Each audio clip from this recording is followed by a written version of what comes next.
Beijing proposes economic corridor linking Bangladesh, Myanmar and China. Jamaat Ameer wants to resist all forms of fascism.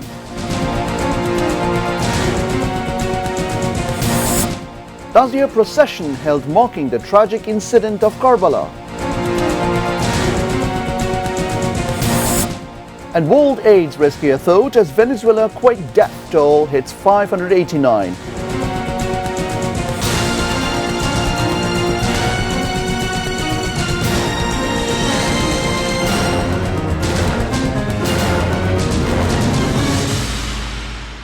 Well, good evening, viewers. Those were the headlines. I'm Salim Kadir, and you're watching English Bulletin. We now follow with the details. Beijing has proposed economic corridor from Bangladesh to China via Myanmar. The proposal was made during the meeting between Prime Minister Tariq Rahman and Chinese President Xi Jinping.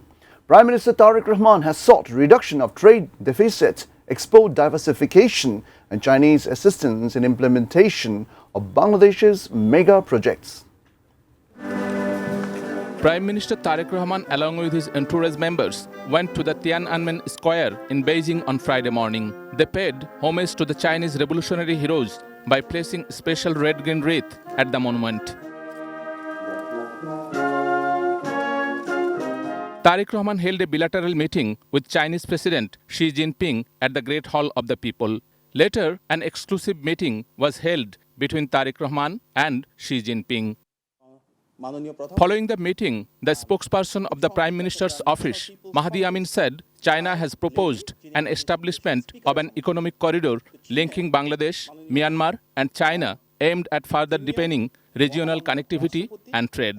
Tariq Rahman sought reduction of trade deficit, export diversification and Chinese assistance in the implementation of Bangladesh's mega projects. Prime Minister's Foreign Affairs Advisor Humayun Kabir said Tariq Rahman's exclusive meeting with Xi Jinping was unprecedented. It will be a long-term commitment. Later, Zhao Leji, the chairman of the Standing Committee of the National People's Congress (NPC) of China, called on Prime Minister Tariq Rahman. After wrapping up visit, Tariq Rahman and other members of his entourage departed Beijing for Dhaka. Sheikh Abdul Salam, English Desk, ATN News. The leader of the main opposition and Amir of Jamaat-e-Islami, Dr. Shafiqur Rahman, said, for the sake of the nation, his party will play all type of role inside the parliament. He said this while addressing a press conference following a meeting of the Central Majlisi Shura at Al Falah Auditorium in Dhaka on Friday morning. He at the time warned protests to resist fascism. Mentioning the fall of law and order situation, Dr. Shafiqur Rahman said that the Home Minister is vocal on the responsibility of various ministries but indifferent regarding his own ministry. The Jamaat chief also warned waging movement along with the countrymen for implementation of July Charter and the results of the referendum. He also claimed that the entire nation is united regarding the border situation.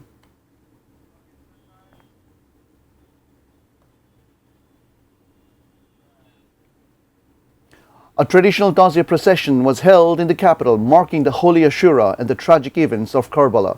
The procession started at Hosseini Dalan area in Old Dhaka and concluded in Dhanmondi after passing through Lalbagh, Azimpur and New Market. Hundreds of mourners took part in the procession, which began shortly after 10 a.m. today.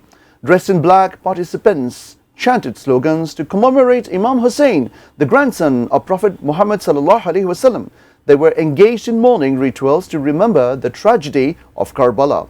In the solemn atmosphere, they paid deep tribute to Imam Hussein radiallahu anhu and the martyrs of Karbala.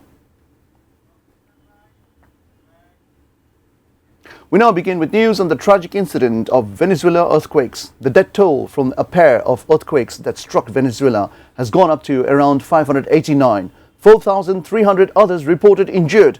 Many more feared dead and others left homeless. A major search and rescue operation is underway after Wednesday's quakes caused widespread damage, especially in the capital, Caracas. International rescue teams have joined the urgent search for survivors, where people remain trapped under collapsed buildings after two devastating earthquakes.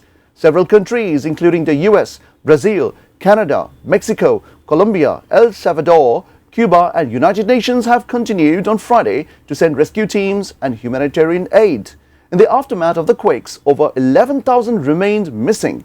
Some of the worst damage in the coastal state La Guaira, where 100 buildings have collapsed and 70,000 families have been affected.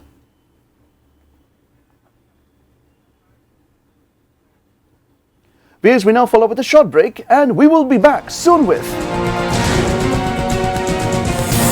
Home Minister hopes to bring back the 3 accused in Hadi murder case.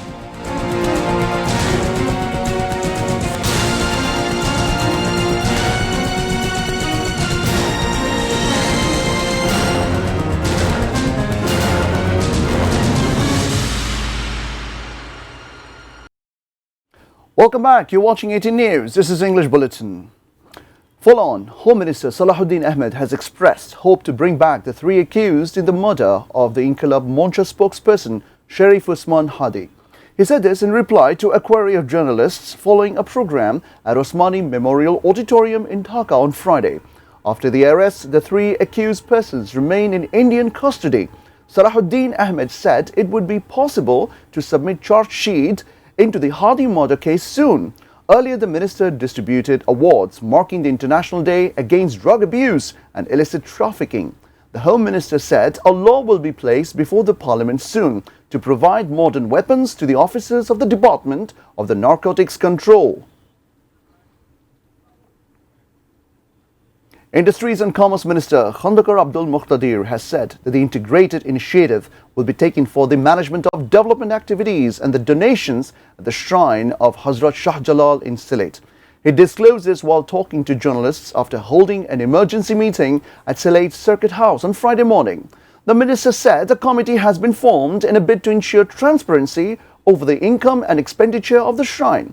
Within 1 month, the committee will determine the logical and credible procedure of the economic management of the shrine. All stakeholders have reached a consensus through discussions on practical solutions, the minister added.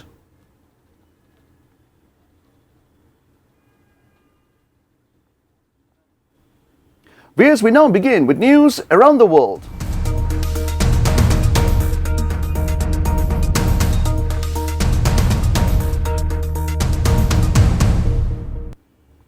Israeli Prime Minister Benjamin Netanyahu has said that Israel would remain in a security zone in southern Lebanon as long as required, while Defense Minister Israel Katz warned Iran against responding to Israeli military operations there.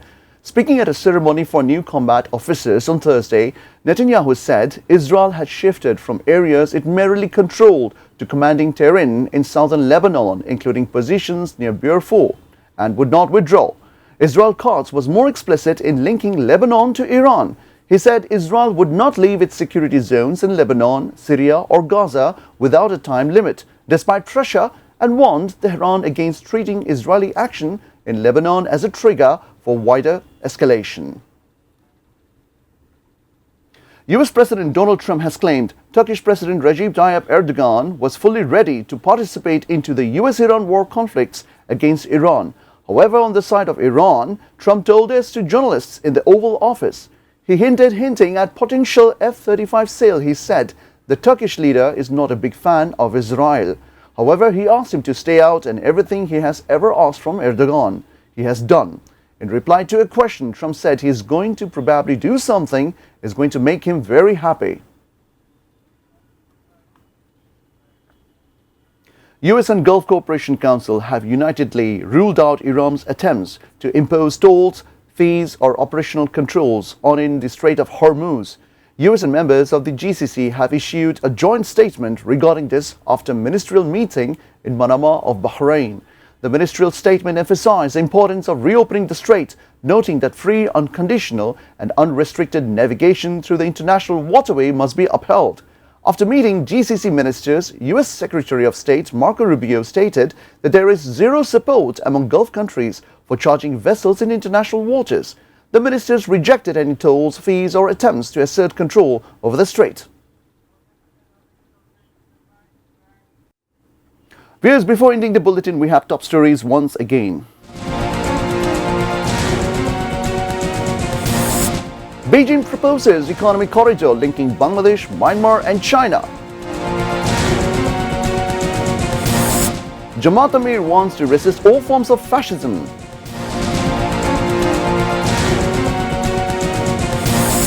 Tazia procession held marking the tragic incidents of Karbala.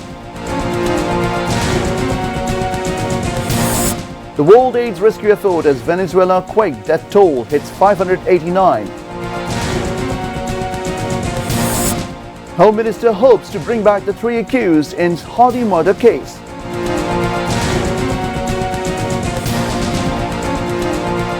Well, that's all from the newsroom for the moment. Thank you for being with us. Until then, see you soon.